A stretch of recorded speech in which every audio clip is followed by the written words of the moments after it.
Krishna group of college में सभी students का स्वागत है, वेलकम है। आज हम आपको विश्वविद्यालय शिक्षा आयोग के अंतर्गत विश्वविद्यालय शिक्षा आयोग का मूल्यांकन करेंगे, उसके गुण और दोषों के बारे में चर्चा करेंगे। आपको मैं थोड़ा सा पहले सामान्य परिचय देना चाहता हूँ। ये आपका विश्वविद्यालय शिक्षा आयोग जो है पूर्णतः भारतीय आयोग था।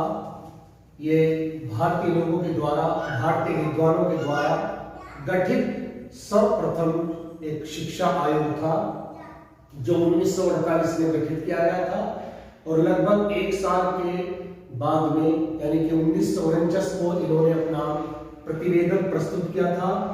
चूंकि इस आयोग के अध्यक्ष डॉक्टर सर्वपल्ली राधाकृष्णन, जो हमारे भारत के सर्वप्रथम उपराष्ट्रपति भी थे, उनकी अध्यक्षता में यह आयोग गठित किया गया था। तो उसी के नाम पर या उन्हीं के नाम पर इस आयोग को राधाकृष्णन आयोग भी कहा जाता है। और यह फुल फ्लैश एक पहला आयोग था जो एक भारतीयों ने रचा था इसका है। तो सर्वप्रथम इसको कुछ कार्य क्षेत्र दिया गया था, इसको आपको काम क्या करना है, आपको जांच क्या करनी है। पूरे भारत के जितने भी विश्वविद्यालय थे, जितने भी महाविद्यालय थे, अर्थात उच्च शिक्षा के क्षेत्र में आपको कार्य करना है। तो उच्च शिक्षा जितने भी भारत में महाविद्यालय, डिग्री कॉलेज, जितने भी विश्वविद्यालय वाले चल रहे थे, उन सब की इन्होंने जांच की है और जांच करने के बाद में इन्होंने अपना एक प्रतिवेदन दिया था। उस प्रतिवेदन में बहुत सारे इन्होंने सुझाव दिए थे उच्च शिक्षा के संबंधित, इनके सारे के सारे सुझाव थे। लेकिन उन्होंने एक सुझाव ये भी दिया था कि उच्च शिक्षा में गुणवत्ता लाने से पहले उससे नीचे की जो शिक्षा है हमारी माध्यमिक शिक्षा, उस शिक्षा को भी हमें एक उसमें क्वालिटी लानी पड़ेगी, उसका स्तर भी हमें ऊंचा उठाना पड़ेगा, तब जाकर के उच्च शिक्षा हमारी ऊंची उठेगी। तो इन्होंने जो अपने सुझाव दिए थे, जैसे उच्च शिक्षा के संगठन प्रशासन से संबंधित सुझाव थे इनके, उच्च शिक्षा का वित्त व्यवस्था कैसी रहेगी, है ना, उच्च शिक्षा का जो प्रशासन है, संगठन है, वो किन लोगों के द्वारा किया जाएगा, कौन सी वो सरकार करेगी, है ना। विश्वविद्यालय का प्रशासन है, उसकी वित्त व्यवस्था, उसका संगठन, उसकी संरचना, विश्वविद्यालय या उच्च शिक्षा के हमारे क्या उद्देश्य होने चाहिए वो बताए हैं। उच्च शिक्षा के हमारा पाठ्यक्रम क्या होना चाहिए, उस पाठ्यक्रम को देने के लिए कौन सा माध्यम अपना चाहिए, माध्यम अपनाना हमें चाहिए, अर्थात कौन सी भाषाओं में दिया जाना चाहिए। उस पाठ्यक्रम को देने के लिए जो टीचर्स होंगे, वो टीचर्स क्या उन्होंने अलग अलग टाइप्स बताए हैं, डिग्री कॉलेज के अलग बताए हैं, विश्वविद्यालय के अलग बताए हैं, है ना। उसके बाद में फिर वहां पर एक परीक्षा भी होती है, परीक्षा प्रणाली में सुधार की बात बताई है, निबंधात्मक ऑब्जेक्टिव टाइप जो आपकी परीक्षा थी उसको लागू करने के लिए कहा है, क्वेश्चन टाइप जो परीक्षा है उसमें सुधार करने के लिए बात कही है इन्होंने, है ना।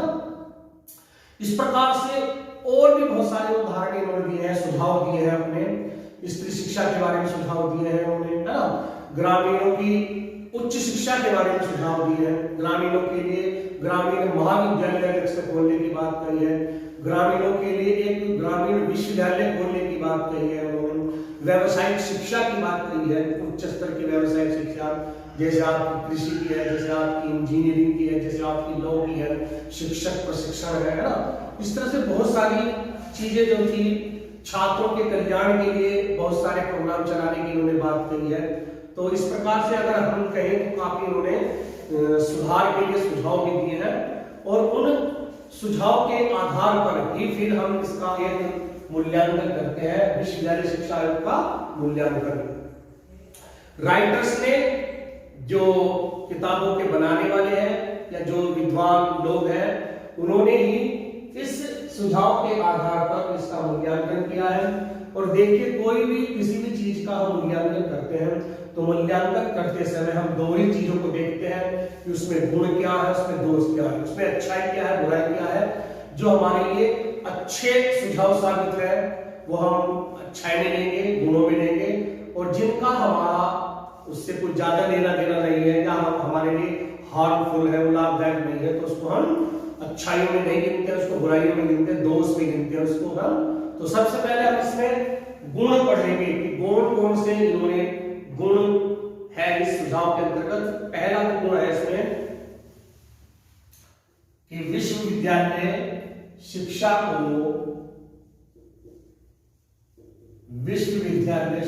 को समवर्ती सूची में रखा गया, समवर्ती सूची में रखा। पहला गुण इसका जो है कि विश्वविद्यालय शिक्षा को इन्होंने समवर्ती सूची में रखने का अपना सुझाव दिया है। समवर्ती सूची में सुझाव अच्छा क्यों माना जा रहा है? क्योंकि इसमें केंद्र सरकार और राज्य सरकार दोनों का ही संयुक्त रूप से एक कर्तव्य होगा, एक जिम्मेदारी होगी इस उच्च शिक्षा के को वहन करने की, इसको लागू करने की, इसको बनाने की, इसमें सुधार करने की, इसमें खर्च करने की, है ना। क्योंकि 3 सूचियां होती हैं, केंद्र सूची, राज्य सूची, समवर्ती सूची। जिसमें केंद्र सरकार को अधिकार होता है कानून बनाने का, केंद्र सूची होती है। जिन विषयों पर राज्य सरकार को अधिकार होता है वो राज्य सूची होती है, और जिन विषयों पर अधिकार दोनों सरकारों को होता है अर्थात केंद्र और राज्य सरकारों को, उस विषय को समवर्ती सूची में रखा गया है। क्योंकि शिक्षा हमारी एक राष्ट्रीय महत्व का एक विषय है, पूरे ऑल इंडिया लेवल का एक महत्वपूर्ण विषय है, इसीलिए उन्होंने इसको समवर्ती सूची में रखा है ताकि केंद्र सरकार, राज्य सरकार इसकी अपनी अपनी जिम्मेदारी जो है वो भी निभाती रहेंगी, है ना। तो इस प्रकार से केंद्र सरकार तो है अपनी एजुकेशन पॉलिसी को लागू करेगी, इसको, है ना, एक फॉर्मेट तैयार करेगी, उसके लिए सारा सामान तैयार करेगी। लेकिन राज्य सरकारें जो है अपने अपने राज्यों में फिर इस शिक्षा नीति को जो है अपनी थोड़ी आवश्यकताओं के अनुसार उसमें थोड़ा सा संशोधन करने के बाद में उसको वो अपने अपने राज्यों में लागू करती है। तो इस प्रकार से दोनों की जिम्मेदारी हो जाती है, और दोनों की जिम्मेदारी जब हो जाएगी तो उच्च शिक्षा का जो क्षेत्र है वो बहुत ऊंचा हो जाएगा, उसकी गुणवत्ता भी ऊंची हो जाएगी, उसमें आवश्यक सुधार होने के संभावना भी ज्यादा नजर आएगी। तो इसीलिए इसको हमने गुणों में लिया है। दूसरा इसमें गुण इसका अगर हम देखें, इन्होंने एक चीज और बताई है, विश्वविद्यालय अनुदान आयोग का गठन करने का सुझाव दिया है। विश्वविद्यालय अनुदान आयोग गठन करने का सुझाव दिया है। इससे पहले जो सार्वजनिक योजना आई थी 1944 में, उसने भी एक सुझाव दिया था, विश्वविद्यालय अनुदान समिति ऑर्गेनाइज करने का सुझाव दिया था, और उनके सुझाव को मान लिया गया था, और यहाँ पर विश्वविद्यालय अनुदान समिति का एक गठन कर दिया गया था। लेकिन अब जो है उसको, उसके स्थान पर जो है इस आयोग ने जो है आयोग करने का, गठन करने का सुझाव दिया है, अर्थात विश्वविद्यालय अनुदान आयोग का गठन किया जाएगा। अनुदान आयोग क्या काम करेगा? जितने भी उच्च शिक्षा के केंद्र होंगे, है ना, जैसे आपके जितने भी डिग्री कॉलेज होंगे, महाविद्यालय होंगे, मान्यता प्राप्त जितने भी आपके विश्वविद्यालय होंगे, जितने भी आपके व्यवसायिक और तकनीकी शिक्षा केंद्र, उच्च शिक्षा के होंगे, उन सबको ये अनुदान आयोग जो है आर्थिक सहायता देगा। उनमें काम करने वाले, अध्यापन करने वाले टीचर्स, जो लेक्चरर है या प्रोफेसर है या रीडर है, जो भी इसमें गठित किए गए हैं, जो भी आपको वहां पर नियुक्त किए गए हैं, है ना, तो उन सब की सैलरी, उन सब की एक आर्थिक सेवा कह लीजिए या सैलरी कह लीजिए, उनका जीवन स्तर ऊंचा उठाने के लिए उनको आर्थिक सुविधा देने का जो काम है वो सारा का सारा विश्वविद्यालय अनुदान आयोग ही उसको करेगा। इन विश्वविद्यालयों के लिए मेंटेनेंस भी होती है, इनमें डेवलपमेंट का काम भी होता है, तो उसमें भी पैसा खर्च होता है। इसी तरह से जितने भी डिग्री कॉलेज हैं उनमें भी मेंटेनेंस का काम होता रहता है, दूसरे साल, तीसरे साल, है ना, हर साल भी चलता रहता है, कुछ ना कुछ वक्त तक बिगाड़ होता रहता है, टूट फूट होती रहती है, तो उसके लिए पैसा खर्च करना होता है। तो उन सब चीजों के खर्चे के लिए जो है विश्वविद्यालय अनुदान आयोग जो है इन सबको क्या करेगा, आर्थिक सहायता करेगा। तो रेगुलर फॉर्म में इनको पैसा मिलता रहेगा, तो उच्च शिक्षा का जो इंफ्रास्ट्रक्चर है वो एक बढ़िया लेवल का हो जाएगा, है ना। उसकी क्वालिटी जो है वो बहुत अच्छी हो जाएगी, मेंटेन हो जाएगी।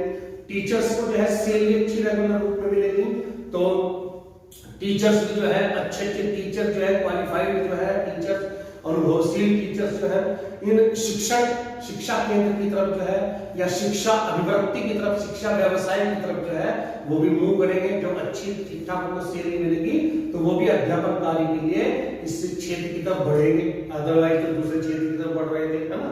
तो ये एक अच्छा काम वहां पर करने का जो सुझाव दिया है।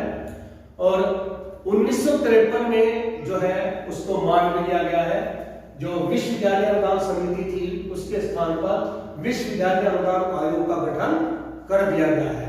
और 1956 में अगर हम बात करें, इस आयोग को एक संवैधानिक दर्जा भी प्राप्त हो गया है, यानी कि ये संवैधानिक स्वतंत्र तंत्र बन गया है।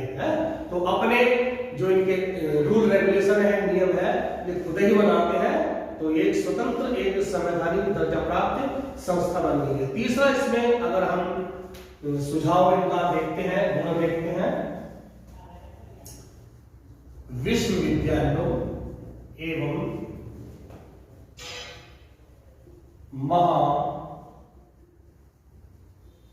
महाविद्यालयों पर अंकुश।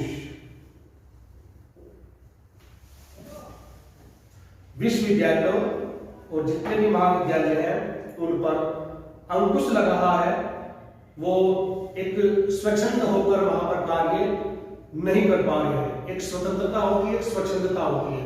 स्वतंत्रता तो जब मिल जाती है वो एक ठीक काम करती है, स्वच्छंदता जो होती है उसमें ठीक कार्य नहीं होता है, उसमें अपनी जिम्मेदारी भी आदमी नहीं समझता है।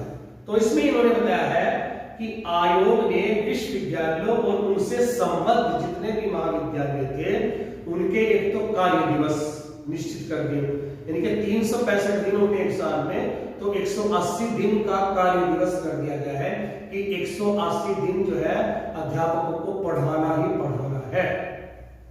और उनमें भी फिर सप्ताह के 18 घंटे निश्चित कर दिए गए हैं। एक सप्ताह में 6 दिन है तो 18 घंटे हो गए, और 18 में एक दिन में यानी कि 3 पीरियड अनिवार्य कर दी गई है। तो वो इस पर टीचर्स पर, प्रोफेसर्स पर अंकुश लग गया कि आपको पढ़ाना ही पढ़ाना, पहले पढ़ना है, तैयार करके आना अपना लेक्चर, और फिर बच्चों को पढ़ाना ही पढ़ाना है। फिर उसके लिए जो विश्वविद्यालय थे या महाविद्यालय थे उनमें जो है जो छात्र छात्राओं को प्रवेश देने का जो नियम है वो भी थोड़े से कठोर कर दिए गए हैं कि उनमें जो योग्य छात्र होंगे वो ही जो है वहां पर प्रवेश लेंगे। कोई एक एंट्रेंस टेस्ट कर दिया गया वहां पर, है ना। तो उस एंट्रेंस टेस्ट के अनुसार ही वहां पर बच्चे जो है प्रवेश ले रहे हैं। उनकी उम्र भी कर दी गई है कि कम से कम 18 साल की उम्र जो पास हो जाएगी, आयु वर्ग का रहेगा बच्चा जो है उसको इसको प्रवेश दिया जाएगा। और क्या बताया ये बात उन्होंने कि डिग्री जो कॉलेज है वो संबद्ध महाविद्यालय जो कह रहे हैं उसमें अधिक से अधिक 1500 छात्र हो सकते हैं, और विश्वविद्यालय में अधिक से अधिक 3 छात्र हो सकते, 3000 छात्र हो सकते हैं।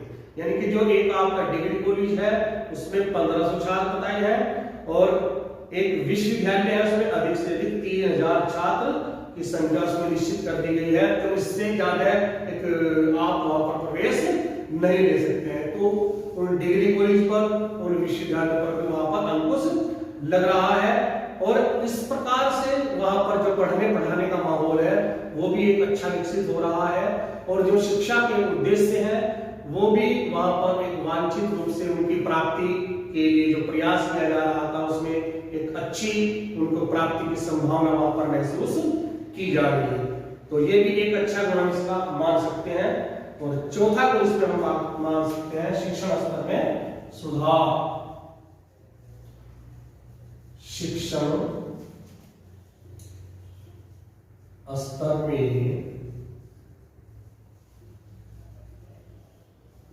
शिक्षण स्तर में सुधार करने के लिए भी उन्होंने जो अच्छा सुझाव दिए हैं वो क्या है एक तो जितने भी विश्वविद्यालय और महाविद्यालय हैं उनमें जो योग्य अध्यापक है ना, या एक्सपीरियंस होल्डर अध्यापक है, उनकी नियुक्ति पर इन्होंने जोर दिया है कि उन्हीं को वहां पर नियुक्त किया जाना चाहिए।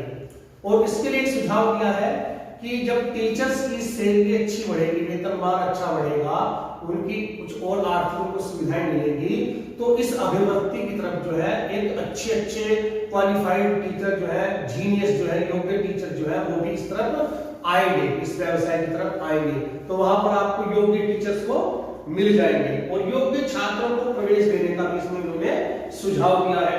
कार्य दिवस बढ़ा दिए हैं आपके, है ना, 18 घंटे कर दिए गए हैं और आपका ट्यूटोरियल सिस्टम भी लागू कर दिया गया है। टीचर्स जो है और स्टूडेंट्स जो है आप अपने सीधे संपर्क में आ गए हैं, वहां पर अपनी समस्याओं को लेकर के वो उनसे कुछ पूछ सकते हैं, कोई डाउट है, कोई क्वेश्चन है, उसको क्लियर कर सकते हैं। विचार गोष्ठियों का आयोजन करने की बात कही है कि विचार गोष्ठियों के माध्यम से उनका मार्गदर्शन किया जाए। आप क्लासेस तो ले ही रहे हैं, है ना, कुछ व्यवहारिक शिक्षा की बात भी कही है कि सैद्धांतिक शिक्षा के साथ साथ व्यवहारिक शिक्षा भी दी जानी चाहिए। तो इस प्रकार से इससे क्या काम होगा, इससे शिक्षण में सुधार आएगा, इससे जो आपका अध्ययन और अध्यापन का जो एक व्यवसाय की बात हो रही है, अध्यापन व्यवसाय टीचर्स का, वो भी एक अच्छा मेंटेन होगा और बच्चों का जो एक अध्ययन का जो कार्य है वो भी एक अच्छा होगा, वहां पर एक क्वालिटी मेंटेन वहां पर होती हुई नजर आ जाएगी। तो ये भी हम एक गुण मान सकते हैं। नेक्स्ट इन्होंने बताया है पदोन्नति के लिए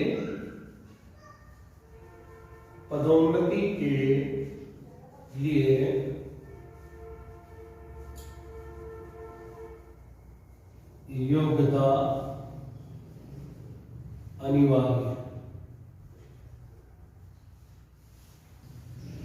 एक अच्छी बात बताई है, कहीं कहीं पर देखकर ये होता है कि पदोन्नति के लिए सीनियरिटी को काउंट किया जाता है कि जो व्यक्ति जितना सीनियर है उसको पहले आगे बढ़ाया जाए, उसको उसकी पदोन्नति आगे होनी चाहिए पहले, है ना।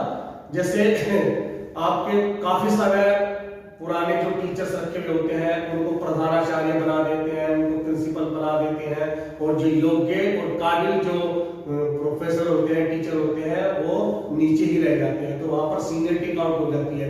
लेकिन उन्होंने उसके स्थान पर जो है योग्यता को अनिवार्य कर दिया है कि खाली सीनियरिटी को नहीं देखना है। जब आप प्रमोशन करेंगे किसी इसमें प्रोफेसर के लिए या आप प्रधानाचार्य के लिए, प्रिंसिपल के लिए, तो खाली सीनियरिटी नहीं देखना है, इसमें आपको उनकी योग्यता भी देखनी है कि कौन कितना पढ़ा लिखा हुआ है ना।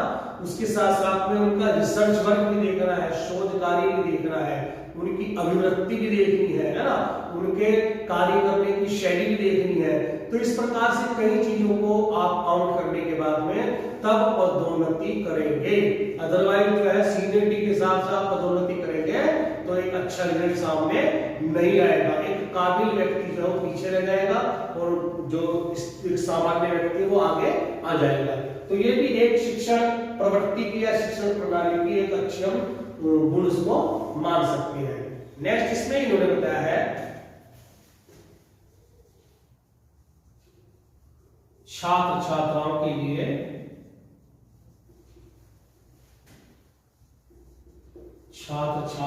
लिए विभिन्न कल्याण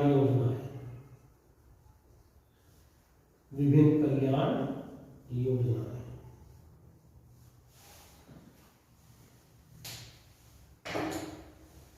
उच्च शिक्षा आयोग या विश्वविद्यालय शिक्षा आयोग ने एक बहुत ही अच्छा सुझाव दिया है छात्रों के कल्याण के लिए, स्टूडेंट्स वेलफेयर के लिए।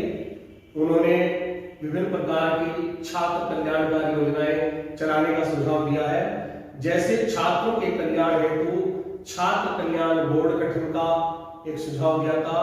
खेल कूद और शारीरिक शिक्षा की उचित व्यवस्था के लिए शारीरिक शिक्षा निदेशकों की नियुक्ति की बात कही है उन्होंने।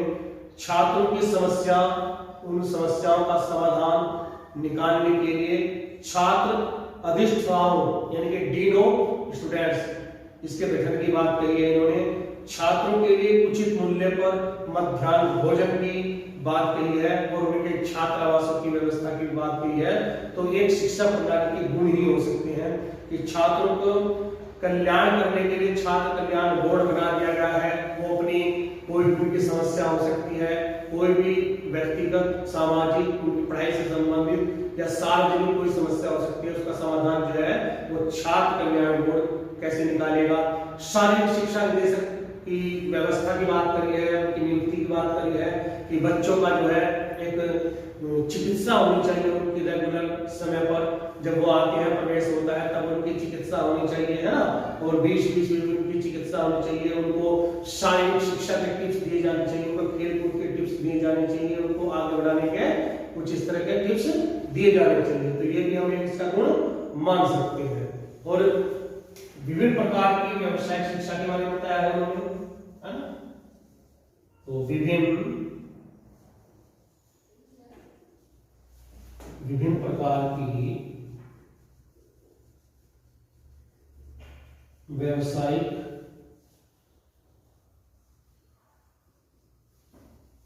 शिक्षा के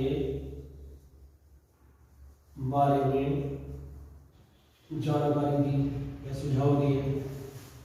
विभिन्न प्रकार की जो आपकी व्यावसायिक शिक्षा थी, जैसे आपकी कृषि शिक्षा है, कृषि शिक्षा पर विशेष इन्होंने अपने सुझाव किए हैं। उस कृषि में आवश्यक सुधार के लिए ग्रामीणों में महाविद्यालय बनाने की बात कही है, ग्रामीणों में विश्वविद्यालय बनाने की बात कही है ना। वाणिज्य चिकित्सा है, चिकित्सा शिक्षा है, आपकी लॉ की शिक्षा है, इंजीनियरिंग की शिक्षा है। इसमें सैद्धांतिक शिक्षा के साथ साथ में व्यवहारिक शिक्षा की बात कही है ना। मूड कोड है आपका, उसमें जाने के लिए कहा है। लॉ शिक्षा में जो अंतिम 2 साल होते हैं, अंतिम 2 साल के लिए जो आपकी मेडिकल साइंस है उसमें चिकित्सालय खोलने की बात कही है, उन चिकित्सालयों में बच्चों को पढ़ाने की बात कही है ना। तो इस शिक्षक प्रशिक्षण की बात कही है, बहुत अच्छी बात इन्होंने। 12 सप्ताह का जो है आपका कम से कम जो है 12 सप्ताह का एक टीचिंग प्रैक्टिस का कार्यक्रम उन्होंने बताया है। 50% जो है सैद्धांतिक और व्यवहारिक शिक्षा पर वेटेज दिया है, महत्वपूर्ण बातें करने के लिए कहा है उन्होंने, पढ़ाने के लिए कहा है उन्होंने। तो इस प्रकार से अगर हम देखते हैं तो विभिन्न प्रकार की व्यावसायिक शिक्षा के बारे में बहुत अच्छी जानकारी इन्होंने दी है। और उन जानकारी को या उन सुझाव को अगर सरकार मान लेती है तो बहुत अच्छा उसका रिजल्ट जो है निकलने वाला है ना। तो इस प्रकार से इनकी परीक्षाओं के बारे में सुधार की बात कही है इन्होंने। परीक्षाओं में सुधार हेतु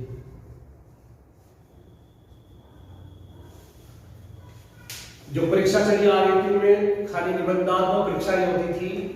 अब ये निबंधात्मक परीक्षाओं के दोषों को जानते थे, उनकी कमियों को जानते थे कि बच्चे जो है लंबे लंबे क्वेश्चन लिख जाते हैं, 5-5, 6-6 पेज का एक क्वेश्चन लिख जाते हैं, लेकिन वो उसमें जो पूछ रहा है प्रश्न में उसकी जानकारी कम देते हैं और इधर उधर की जानकारी उसमें ज्यादा मिलती है।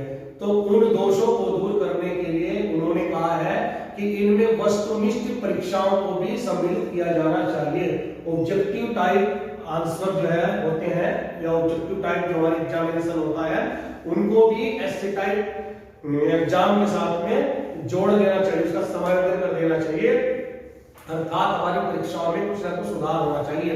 उसके बाद में इवैल्यूएशन के सुधार की बात की है कि आवश्यकता है हमें अपने जो निरीक्षक होते हैं, जो परीक्षक होते हैं, जो एग्जामिनर होते हैं, इवैल्यूएशन करने वाले, उनको भी अपने जो उनका विचार है तो उसमें भी सुधार कर लेना चाहिए, उनका जो व्यवहार है उसमें भी सुधार कर लेना चाहिए।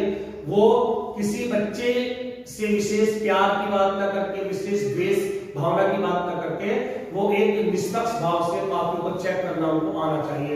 जिस बच्चे ने टू द पॉइंट लिखा है उसको नंबर देना चाहिए। ये नहीं है कि ये मेरे घर का है, ये मेरे से संबंधी का है, ये मित्र का है, ये इस बच्चे ने मेरे से थोड़ी सी मतभेद चल रहे हैं, इससे मैं घृणा करूं, इसको नंबर कम दूं। तो इवैल्यूएशन सिस्टम में भी हमारे सुधार होना चाहिए और परीक्षा प्रणाली में भी सुधार होना चाहिए।